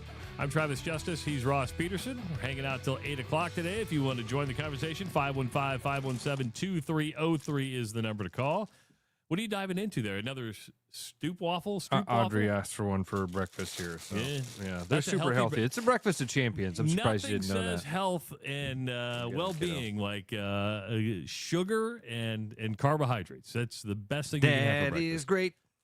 Give us the chocolate cake. Dad, remember that? Remember the Bill Cosby bit? You know, if Eli walked in and asked one, you're like, go have a protein shake. See, this is the stuff I'm talking about. It's exactly what I'm talking about. I treat him completely different. She's my little buttercup and my little soft flower petal. And Eli, I'm like, clean your room. Got it. I thought about this the other day, too, when I was having my little mental breakdown about what a worthless piece of shit I am. When I was a kid, my mom would do this thing where she'd be like, clean your room. I'd go, okay, yeah. And then she'd go, clean your room. I'd go, okay, yeah. And then my mom would say, all right, 24 hours. Tomorrow, I'm going to clean your room, and I'm going to do it with a garbage bag in my hand, and everything that I see that I don't think you need, I'm throwing away. So get it put away or it gets thrown away. And then, and honestly, even when it got to that 24-hour, Mom would come in and help me clean my room. I don't do that for my kids. Even Audrey. For the most part, I'm like, clean your room. Clean your room. Clean your room. And I never get to that point where I'm like, here, I'll come in and help you actually do this job since you are 9 years old and don't know how to do the job the way that I want it done. By the way, there's no right or wrong way to parent, right? There isn't. I mean, what works for you may not work for me. I would say this when it came to the clean rooms with our kids. Our kids lived in pigsties. We never made them clean the room. We made them aware that it was dirty, but we just let them live in filth. Now, where I think that has helped, believe it or not, is I don't think when you live in it and it's your own, you look at it as a mess. Now, I know for a fact with two of my kids, Mary and Greta, once they got to college and their roommates were filthy, they go, what is this? When you see somebody else doing it. Because it's not their stuff and it's not organized. You know, your own filth is organized the way you want your own. It's like, and so now Mary is an ultimate clean freak, never was. Greta is now cleaning all the time because she was always cleaning up after her roommates and was frustrated by it. So it was almost like, oh, maybe it was, I'm not saying it was the right action, but it was like, oh, now you know what we were talking about, and they have a little bit greater appreciation for it. Don't beat yourself up over a dirty room. All right, listen, and that just one of the many things in my POS breakdown that I had a good conversation with Flag. You know what, man?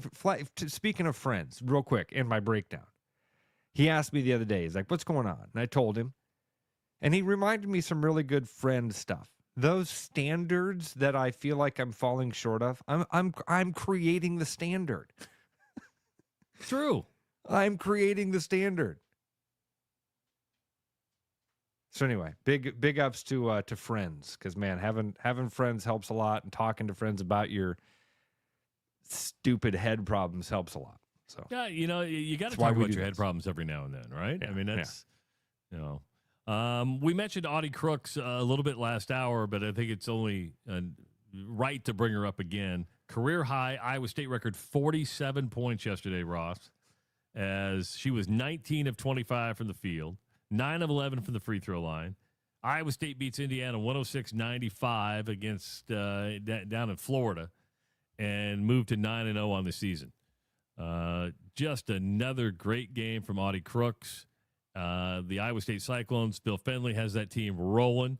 They got a game on Sunday against Northern Illinois. Then it's the Iowa matchup that's going to be marquee, because Iowa's unbeaten after beating Fairfield yesterday. Fairfield put up a pretty good fight. Fairfield came out and tried to deliver a knockout punch right away, but Iowa just too much, too deep. But Audi Crooks is just, again, a different type of player, but you'd think, how can people not stop it? And you just can't stop her. Dude, and again, we're having another year of this.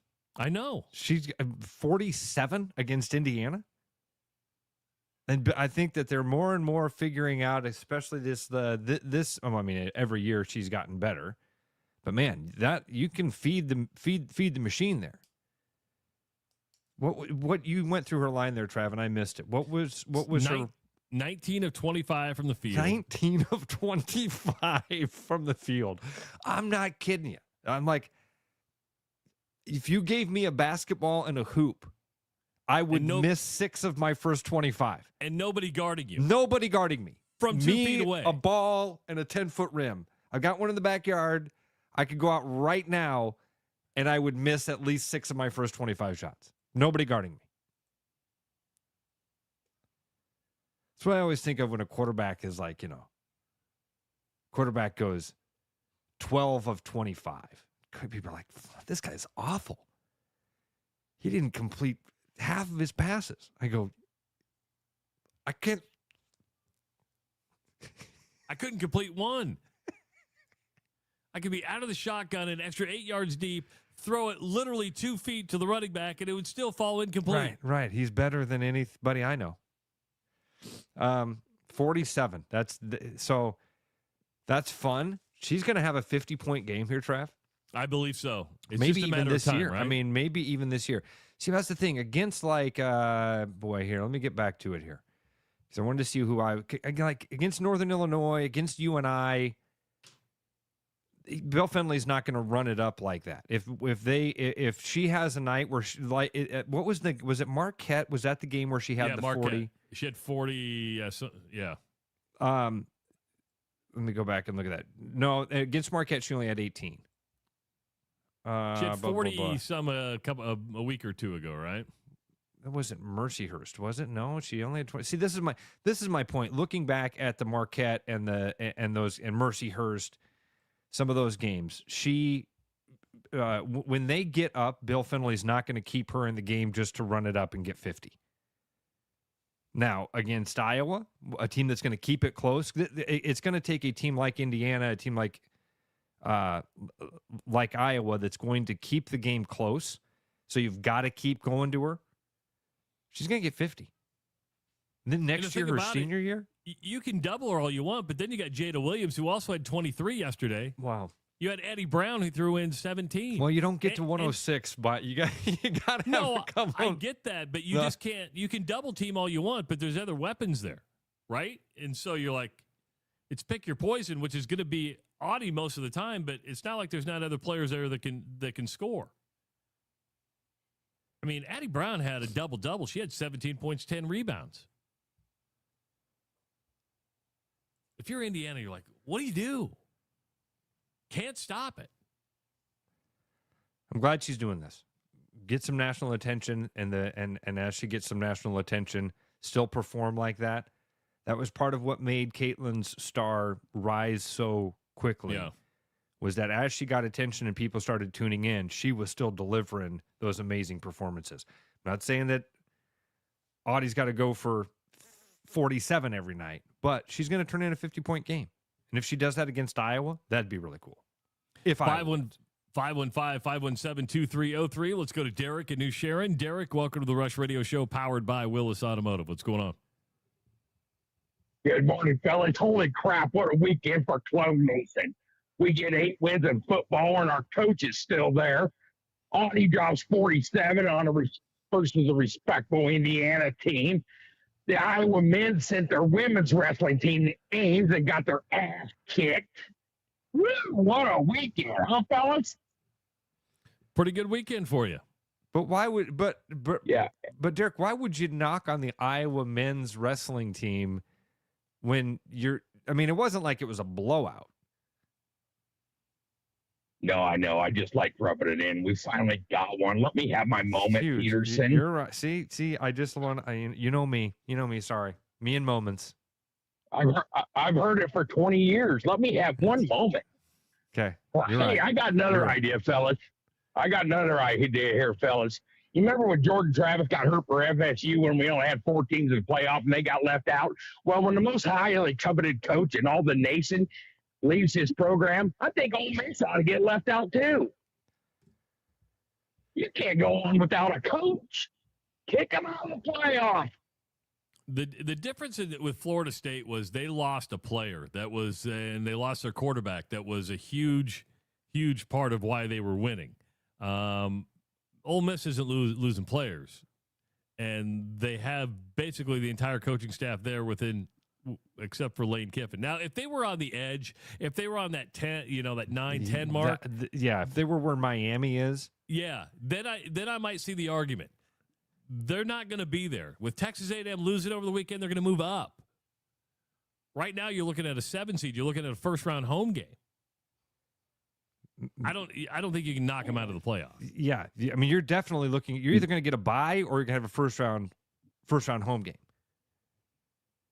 Because you'll definitely I'm going to be send in my that top resume to Lane Kiffin.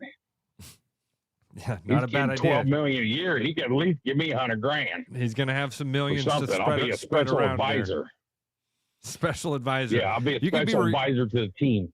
You could be a recruiting coordinator, Derek. That's what if I were putting together a staff. Because I don't think you would pass. I don't think I could actually make you an NCAA employee. I don't think you pass the background check. So I'm going to have to keep you in one of those kind of secret positions that gets you recruiting coordinator. I'd be in charge of recruiting's right. I'd be in charge of recruiting the hookers for the incoming freshmen. Listen, I don't need to know how the sausage is made. Just get me the damn 5 stars, okay? Thanks, Derek. Thanks. That's right. Thanks, Derek. I don't care how it's done. When it comes, if I were a Division I coach, I would be like Rick Pitino. I'd be like Al Pacino. You guys, listen. I got people that do that stuff. I don't know. Yeah.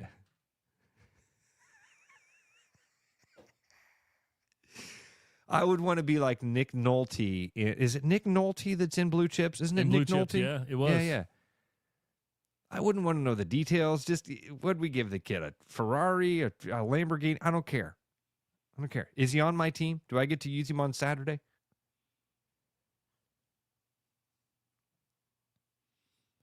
Lane Kiffin will start assembling a staff. Other coaching news, Michigan State fired Jonathan Smith yesterday. Just 2 years on the job. Don't be surprised if Jonathan Smith ends back up at Oregon State because Oregon State fired its football coach. He came from Oregon State, won there. He's a graduate. Don't be surprised if he lands on his feet. Ross, it's already being reported that Pat Fitzgerald is negotiating and could be named the head coach at Michigan State today. Pat Fitzgerald's surprised. Not surprised. I guess I am a little bit. Really? Okay. I thought Brian Kelly might be the guy at Michigan. and hear me out. He coached that Division II school before he went to Cincinnati. He has those Michigan ties. So I thought, well, is Michigan State making a play for Brian Kelly here? As soon as they fired Jonathan Smith, and then you're like, oh, Pat Fitzgerald. And somebody asked earlier, is Pat Fitzgerald good for Michigan State? Much like Lane Kiffin, much like Auburn, Arkansas, Florida, you're not going to know whether these are good hires until about 3-4 years down the road. That's fair. That's the right answer is that. You're right. The right answer is give it time. You got to give a guy. Luke Fickell's a great example. Yeah. The best you got to give example it time to is figure Scott it out. Frost. That was a home run hire. You could not have had a better fit until it wasn't. Yeah. Right? If you're like, won a national title there, coach UCF to an undefeated season. It made perfect sense until you, this is a bad fit. Brian Kelly was at Grand Valley State. I think somebody put that in the chat as well. But then Central Michigan, then Cincinnati, then Notre Dame, then LSU. It's just when you say his name, I just you cringe, don't you? Yeah, I do. Yeah. Why? Yes. Guy is a hell of a football coach. But yeah, I cringe. I don't. It's because he's given us cringe-worthy moments. Yeah, that's part of it. But that's probably it. The only time I thought, and I ended up being right, was with Brian Kelly. I understood why Brian Kelly left Notre Dame to go to LSU. You're in the SEC. You've got all those things. But you knew from the beginning that was a bad fit. You just knew. You're like, This one doesn't make sense. It does. It was the first press conference when all of a sudden he's got that Southern drawl. Everybody's like, what? I mean, Lane Kiffin's just going to go be Lane Kiffin. You know what you're getting with Lane Kiffin. Yeah. Lane Kiffin probably won't be at LSU in 6 years. Somebody else might come a-calling. Is he going to be that middle finger to the college football system that I talked about earlier? Is he going to be a major disruptor when he gets to LSU? And major disruptor is such a weird thing right now when it's the Wild West anyway. Is he going to be able to go down there and expose the system for what it is? It'll immediately be pay for play, it would seem. If they give him $25 or $45 million and say, go build a roster, if he pulls 5 guys from Ole Miss, which could happen. Does that start a conversation of like, oh, something's got to change here? Or does he have to win with it too? I mean, is just going down there and buying all the players and bringing them in enough? Next year he's got to go out then and win a national title in order for it to really, Ross, here's the deal. Mean something? This whole thing is a failure if he does not win a national title. When? How long? 3 years? Whatever. It doesn't matter. He's got a time frame. You're going to have to. There has to be a time frame on it. Because if you say he wins a national title in 15 years, well, that's okay. I would say in the next 5 years, if he doesn't win a national title, it did not work out like they thought it was going to be. Now they want to be in the college football playoff, and if that expands to 16, there's really no reason for LSU not to be in the college football playoff. There's not. But I think LSU fans are expecting a national title within the next 5 years. I would even say 3. And you might be right with that. What I find funny is, though, when the governor fired Brian Kelly and like, we're never going to get into this situation again. You're now making him the highest paid coach in college football. I haven't seen what the buyout is, but don't tell me you're going to be fiscally responsible when it comes to getting a coach when you just did everything you possibly could to get the money.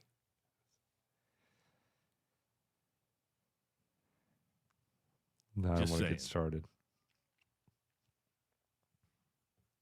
The money is, for some, is there. It's not there for everybody. I understand that. But there are programs where it's like a slot machine that does not shut off. Look at Kentucky's probably going to fire Mark Stoops today. 13 years, all-time winningest coach in Kentucky history. 2 years ago, he gets 10 wins, and they sign him to an extension. 2 years later, they're going to fire him. And the big holdup was, well, we owe him $37 million. A lot of people thought they're not going to fire him. Well, guess what? They miraculously found $37 million to pay a guy off. The buyouts we're seeing, besides Jimbo Fisher, like of the 5 biggest buyouts in college football history, I believe 4 of them have taken place this year. Just draw me a map of who the haves and the have-nots are. Because would they have been in the haves a week ago? Would you have put Kentucky football in Not with that kind of money. Right. No. So that I think is part of my broader point of like when people are like, well, some people have it and some people don't. Well, we don't know who has it until they need it. So don't they all have it at some point? I mean, I understand, and over and over, people can go, well, look at this team and look at that team. 5 minutes ago, if you'd have said, does Kentucky football have it? I'd have said, not Kentucky football.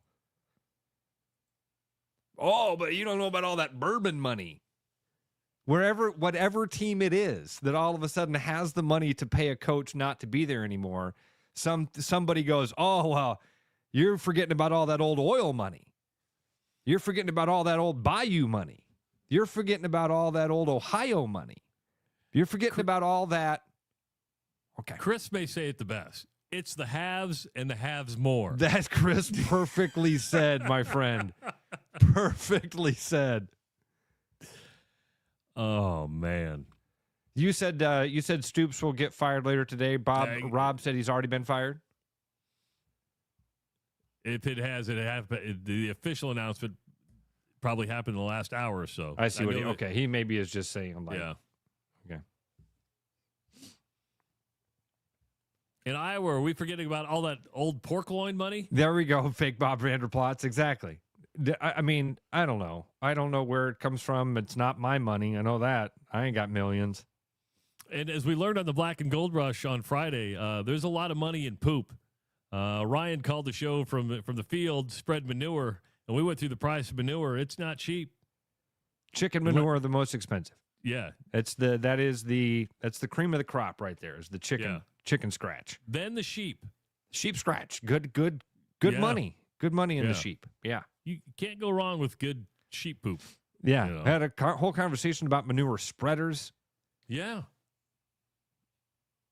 What was he? Because the second caller was like, "Man, you guys forgot to ask me if he was disking it or knifing it or spreading it." Yeah, and he was just spreading it. He sent us a video, and he was just spreading it. One of those moments when you realize how un-Iowa you are. Like you had one of those great Midwestern comments earlier when you said when Mom died, the only thing you wanted was her good snow shovel.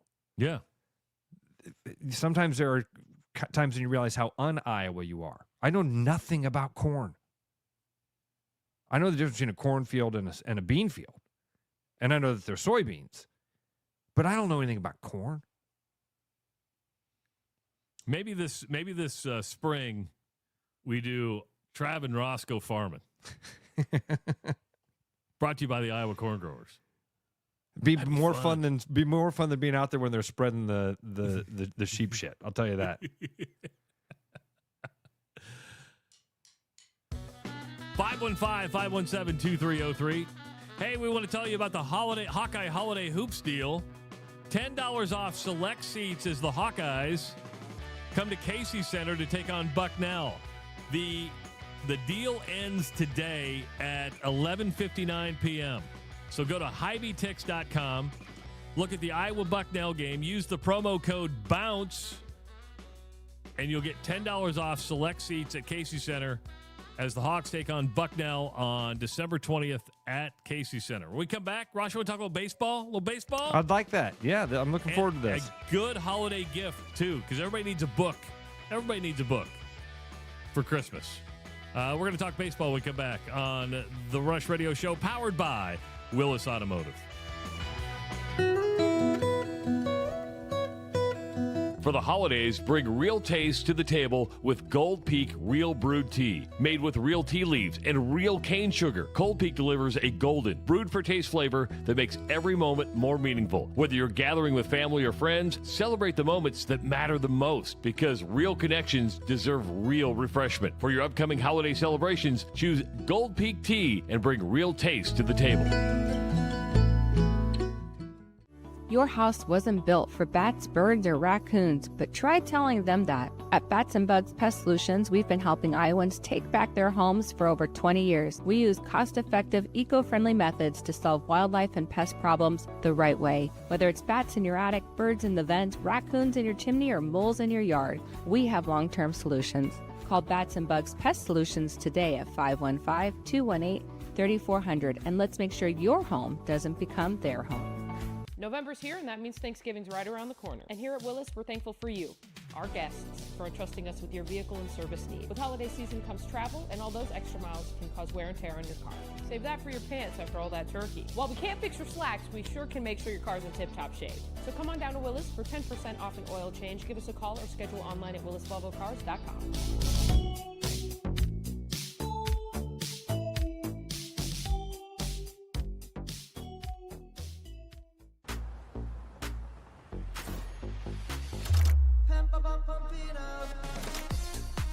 Fuel choice that even rivals can agree on? Now that's worth the hype. Pump it up with unleaded 88. Hey, it's Noel from Fiskus Jewelers. This holiday season, give the gift of sparkle that lasts a lifetime. From our latest designs to timeless favorites, there's something for everyone on your list. Already have a Fiskus diamond? Bring it in and trade up with our 100% trade up program. It's the perfect way to shine a little brighter this year. And if you're dreaming up something custom, get your design started by December 1st for Christmas delivery. Let's make this season magical together. Fiskus Jewelers, your jeweler for life.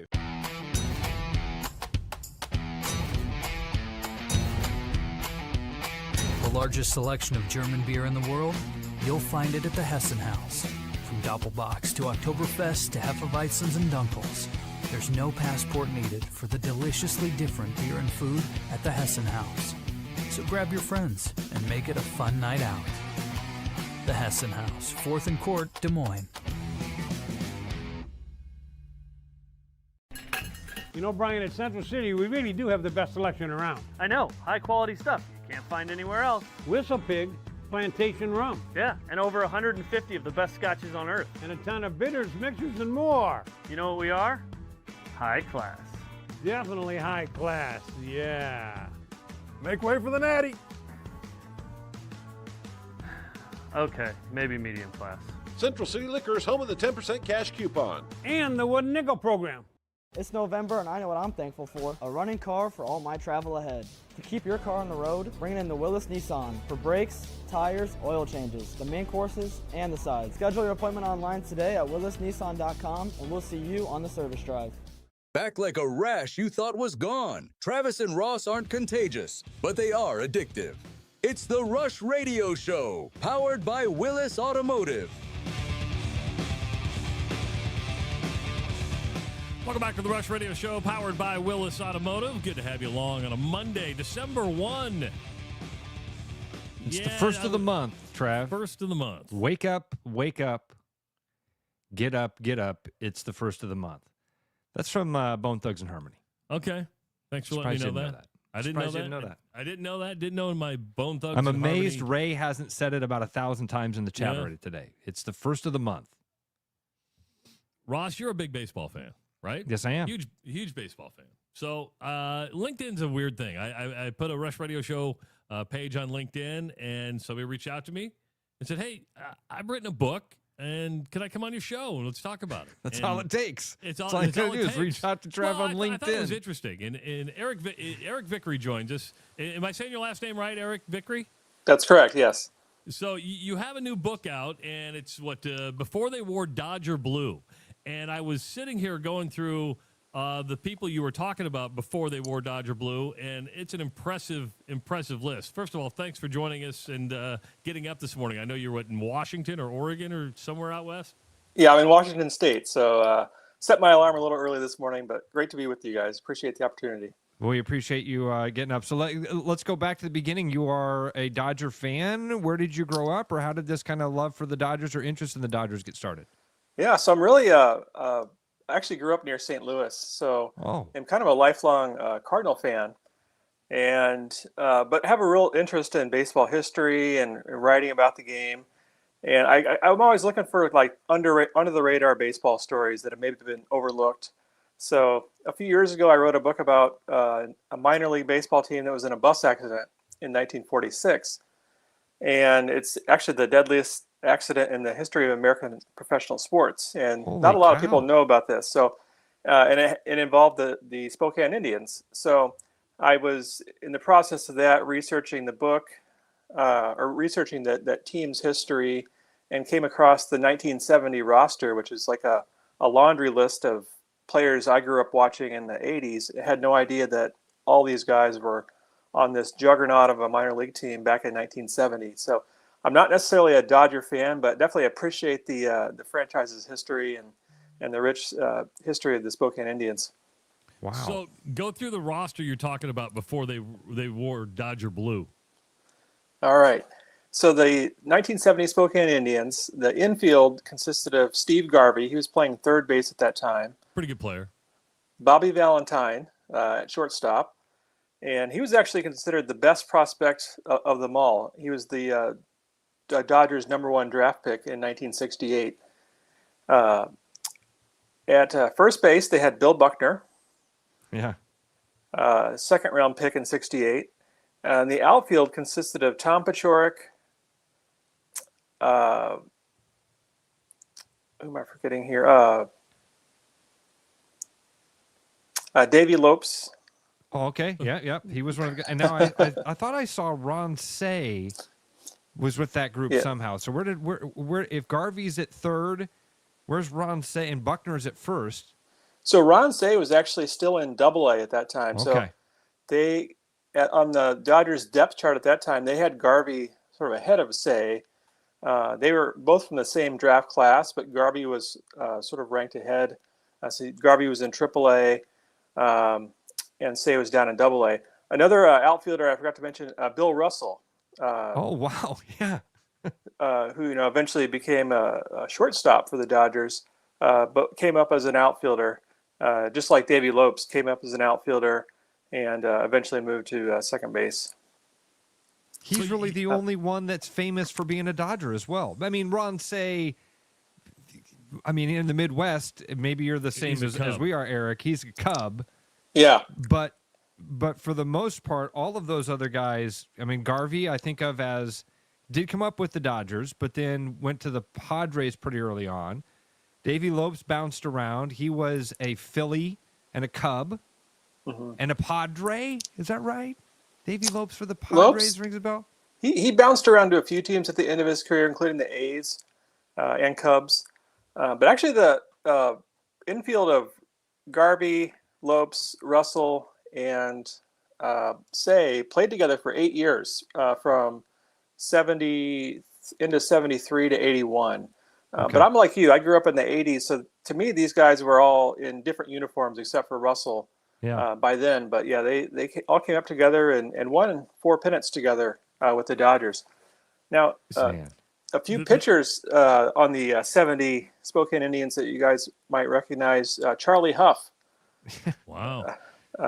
He was actually their closer, throwing his knuckleball out of the bullpen for that team. He was always one of those guys as a kid, Eric, that I thought was 110 years old.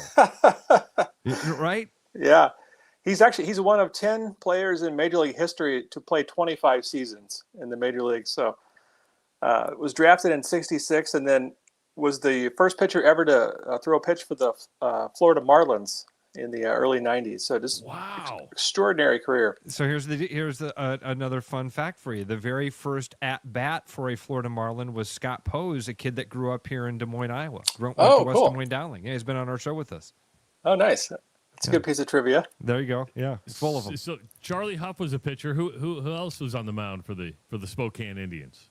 They had Doyle Alexander. Alexander. Okay, yep. That's a good one. And his claim to fame was the Dodgers eventually traded him for a guy named Frank Robinson from the Orioles. Pretty good player. Pretty good player. He worked out. And then later in Alexander's career, he was traded for John Smoltz. Wow, so, that's a fun one. You got traded for that's fun. And what we're forgetting here is who this team was managed by. So you had all this talent, and it was managed by Tommy Lasorda. Wow. And yeah, so when I saw this roster and that Lasorda was their manager, it really piqued my interest, and I really wanted to dive into this team. So that's what I did, and spent a year doing that, and realized kind of the bigger story was that all these players mostly came out of the 1968 draft. Just a few years into when Major League Baseball adopted the draft. And it really sort of reshaped the whole Dodgers franchise and set them on a trajectory to several winning seasons in the 1970s and a championship in 1981. This was after the retirement of Sandy Koufax after the 66 season. So the Dodgers went from the World Series in '66. Koufax suddenly retires at age 30. And then the next season, they won 73 games. They had a very sort of weak offense. They hit something like 236 in '67. So they were really in desperate need of offense, and they used the draft to sort of retool their franchise. Man, that's sorry. So when you start to talk to guys about this series, did you get some interesting Tommy Lasorda stories? Was he as much of a character individually as we saw him to be in from a distance? Absolutely, yeah. That's an understatement, and really to a man. Every player, I interviewed something like 70 people for the book, and every person who came into contact with Lasorda said that he was just like the persona that you would see on TV. He was just like that in the clubhouse, and this is dating as far back as rookie ball in 1965 when he started managing in the Dodgers system. So I interviewed some of his like early rookie ball players, and they said he was the exact same way, fighting with umpires, dancing in the third base coaching box, and really he was an entertainer as much as anything, and really a motivator. That was the other thing that stuck out to me. He had this mantra that he repeated constantly: "You got to believe." That's what he told his players, and he always convinced his players that they were better than they were. I think that was part of his magic. The 81 and 88 Dodgers teams that won the World Series were definitely underdogs. 88 they faced that juggernaut of an Oakland A's team with Canseco and McGuire, and Lasorda convinced his guys that they were the better team, and they ended up winning the World Series that year.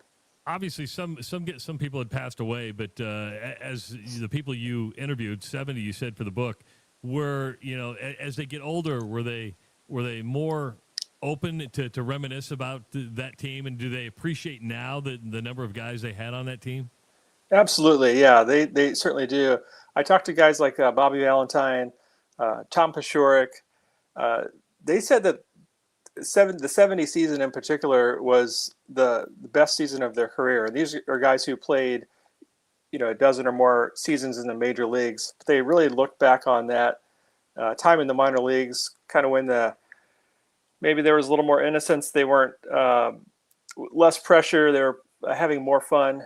So they looked back really fondly on those years and gave me some terrific stories. And actually, some of the best stories I got were like from the bat boy from the team and the clubhouse boy.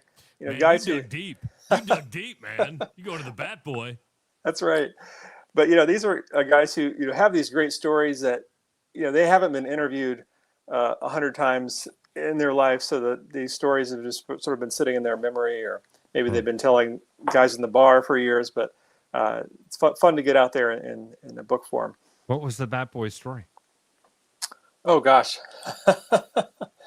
So one that stands out is so his name was Dave Vaughn. He was the Spokane's bat boy in 1970. He broke his arm during that season, and so was in a cast, but still showed up to work. Still was doing his bat boy duties. And Lasorda pointed him at one day and said, "Look at this. This guy's showing up and doing his job with one arm. You guys should be able to go out and win with two arms."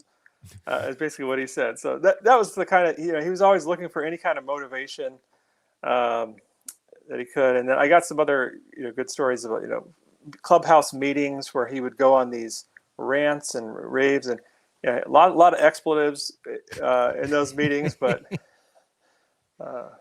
some great stories. That's great. So what's the gist of the book? And you sent me a PDF. Sorry, PDFs are just hard for me to read and get through. But I mean, is it more about Lasorda? Is it more about the team? Where's the focus of the book really go to? Yeah, so I started the book as a focus on the 1970 Spokane team, this AAA juggernaut of a team. But really, as I kind of the narrative developed in my mind, and I realized the bigger story was sort of the 68 draft that reshaped the Dodgers franchise. That sort of shaped the book. So I divided the book into basically three parts. Part one is baseball's adoption of amateur draft. They went from the bonus baby era, where it was sort of a free-for-all. Anytime, any team could sign any player. And then suddenly in 65, it's an amateur draft. So it kind of really leveled the playing field. The Dodgers were forced to sort of rethink their scouting department. And so part one is basically how baseball adopted the draft, how the Dodgers sort of reshaped their strategy as far as acquiring young talent. Part 2 is a deep dive into the 1970s Spokane Indians, and then Part 3 follows these guys into the major leagues in a very successful era of Dodgers baseball. And sort of the throughput for all this is Lasorda, because he started as a scout in the early 60s, managed all these guys in the minor leagues, and then, of course, took over for Walt Alston at the end of '76 and managed all these guys in the big leagues. Excellent stuff. How did that 1970 Spokane team do? Did they win it all? They did, yeah. They won 94 games, and they defeated Chuck Tanner's Hawaii Islanders in the Pacific Coast League Championship. Paddle, the classic paddle. Yeah. Eric, this has been fun, man. Thank you so much. Congratulations on the book. I do got to ask you this. You got the hat on. You going for like a 5-mile run after this? Oh, is he a runner? It's a runner's hat, and he's super skinny guy. You built like a runner. You're built like a runner. Yeah. Well, I'll tell you, I've got bedhead, so I decided just to throw this on and save you guys from having to look at my straggly gray hair. So where can people get the book? Is it out yet, or is it? And when it does come out, good Christmas gift, especially for the baseball lover. If you're out there, where can they find the book? So the official release date is December 7th, so 6 days from now. It'll be anywhere you can find books online, Amazon, Barnes & Noble. Right now, my publisher is August Publications, just like the month, August Publications, and they're doing a pre-sale exclusively. So you can pre-order the book there. It'll ship this week, or if you want to wait for other outlets like Amazon, they'll have it next week. Excellent stuff. Eric Vickery, thank you so much for taking the time and looking forward to diving into the book and reading more. So we appreciate it, man. Thank you, guys. Nice meeting you. Thank you. Yep, nice to meet you. Dodger Blue. Before they wore Dodger Blue. That's a pretty good lineup, man. It's stacked full of, Hall of Fame talent right there. You following the chat? Are you following the chat? No. What's going on? Well, you got a lot of people... Buck Wild Hawkeye. Any truth to Tim Lester leaving after the bowl game and Kirk Ferentz transitioning to John Budmeyer as the new offensive coordinator? Have not seen that at all. Heard that? And nope, no news on that I've seen. When it comes to assistant coaches, no matter where you're at, there could always be fluctuation. I hope it's not true. I think we've seen the production that Tim Lester's been able to put out. Now, I will say Tim Lester was in Omaha a couple weeks ago on a recruiting trip. It was Kirk Ferentz and Tim Lester together. But, because we can work in rumor and innuendo here and people say it, I haven't heard anything. But if assistant coaches leave, it doesn't surprise me.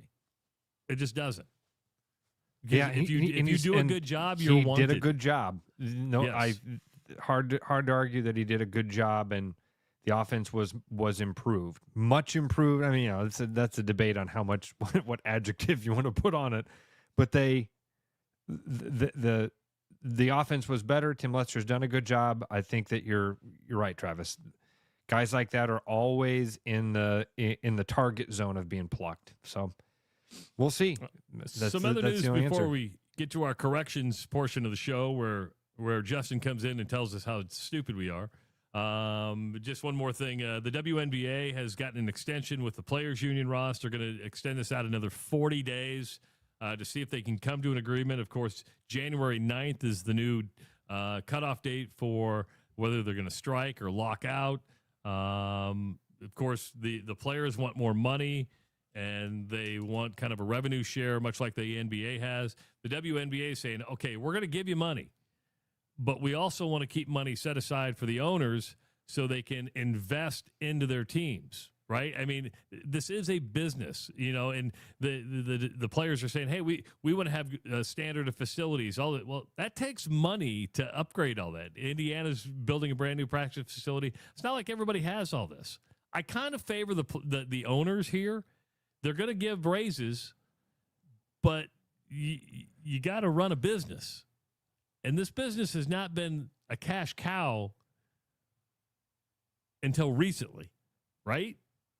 Somebody's got to recoup their investment. Trav, I will have to follow your lead on this. I can't muster the care. And that's fine.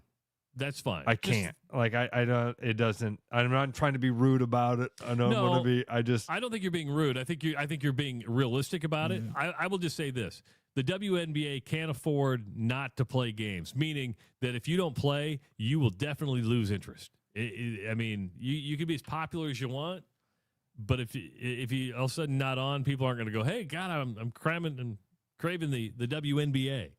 But just thought I'd throw that out there. They've extended their collective bargaining extension another 40 days. All right, let's find out how stupid we are. Let's bring in the man, the myth, the legend, our social media manager, fill-in co-host. Man, the myth, the legend. I'm none of those things. Grand Poobah. Grand Poobah with the Seahawks hat. Where did we screw up today, Justin?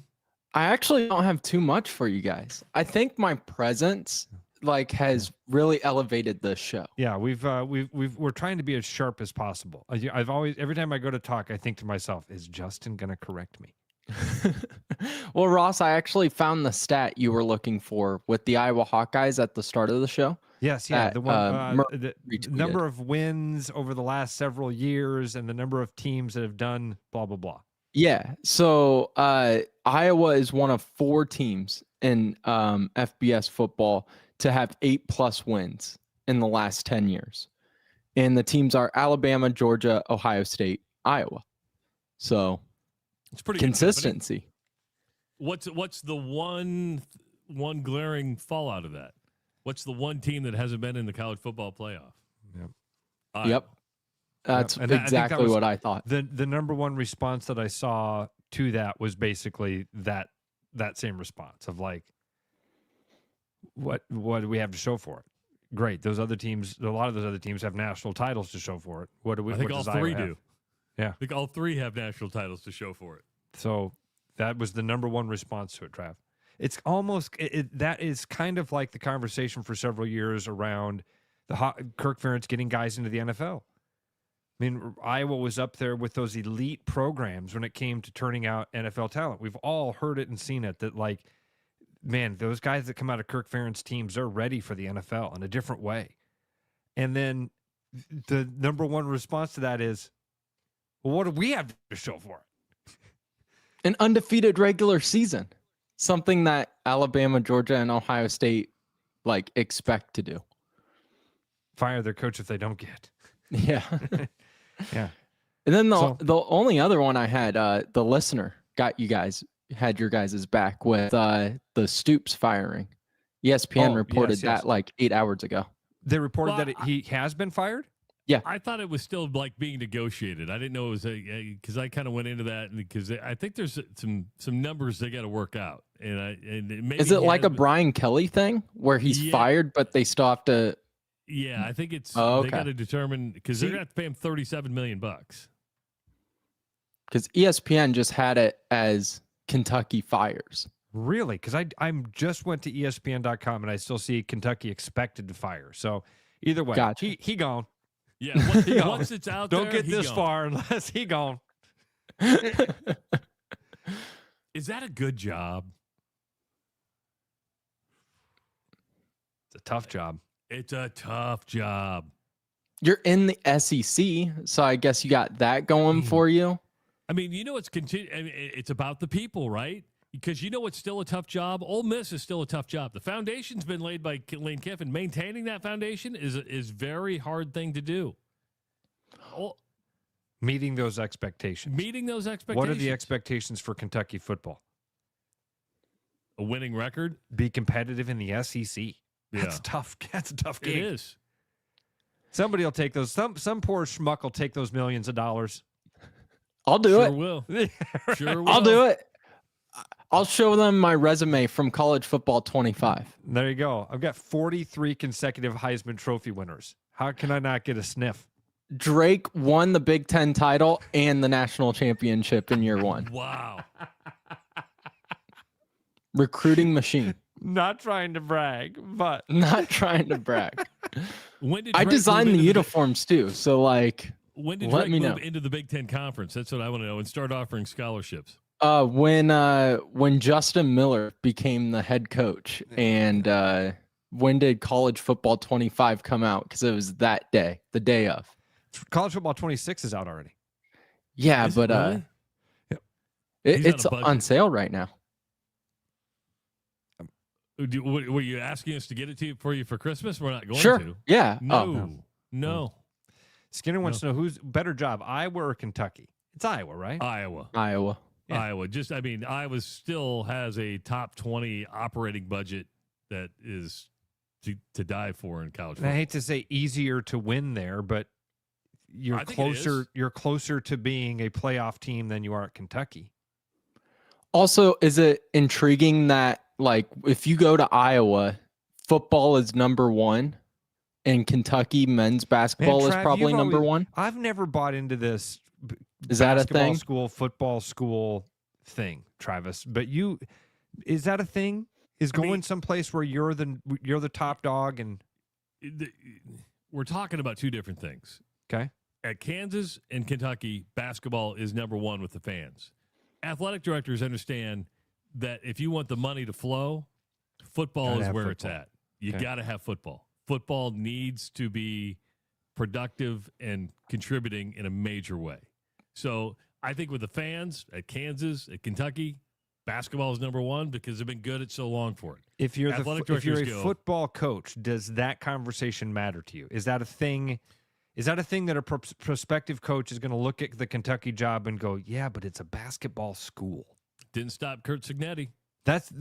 See, I think it's like I said, I've never liked that thing of, well, what kind of school are we? Hell, Hawkeye fans will do that when they lose a football game. They'll go, well, aren't we just a wrestling school? Like, why can't we win it all? Why can't we be good at all the sports all the time? A coach can make it the people can make it whatever the job you want to make it. It's there to do it. Because if Kentucky all of a sudden was battling for a playoff spot, it'd be a football school real quick. Yeah, real quick. Real quick. Just like Indiana. Yes. Yeah. I mean, is Indiana a basketball school or a football school right now? It's a football school right now, even though the basketball team's unbeaten. For the next month, I'd say it's a football school. Yeah. Very much so. Yep. Till mid-January, hopefully, for them. Man. But anyway, I didn't know if that was something that coaches would consider. All right, Justin, it's listen, a narrative, right? Yeah, People like to throw that narrative out there. Expect we need to get together tonight, the three of us. So I'm going to shoot you a text here pretty soon about scheduling something for this afternoon so the three of us can Tonight. I got to Sounds good. Yeah, tonight. Jesus. All right, I know. tonight. What's that? Some of us have jobs that we just don't get to, I got to go work a certain amount of hours sometimes. Say it. Say it to my face right now.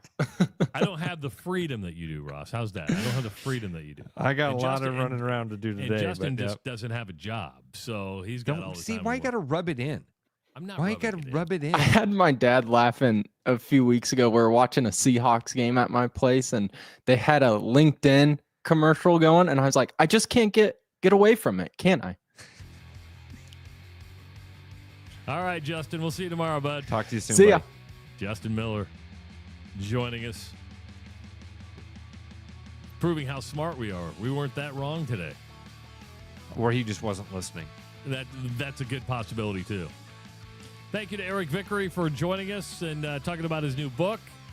Thanks to everybody who commented, called. We'll be back tomorrow morning at 6 a.m. It is the Rush Radio Show powered by Willis Automotive. I'm loving these wooden nickels, Brian. Yeah, I suppose everyone is catching on. Just spend $20 to get a wooden nickel. It's 25. Collect 10 and add up the savings on your next purchase. Some of these are worth $5. That could be huge. I know, right? That's why you have to spend $20. It's 25. Collect 10. It's like money back to you. Spend 20, you get another wooden nickel. It's 25. Collect 10 and add up the savings. It's huge. Central City Liquors, home of the 10% cash coupon. And the wooden nickel program. It's huge. Thankful? More like tankful of gas in your new Nissan SUV. This November, we're giving thanks for you. At Willis Nissan, we're celebrating 0% financing and special model year closeout savings on our most popular Nissans. If you've been getting hungry for a new Pathfinder or Murano, there's never been a better time to scoop one onto your plate. So sit around our table or visit us online at willisnissan.com.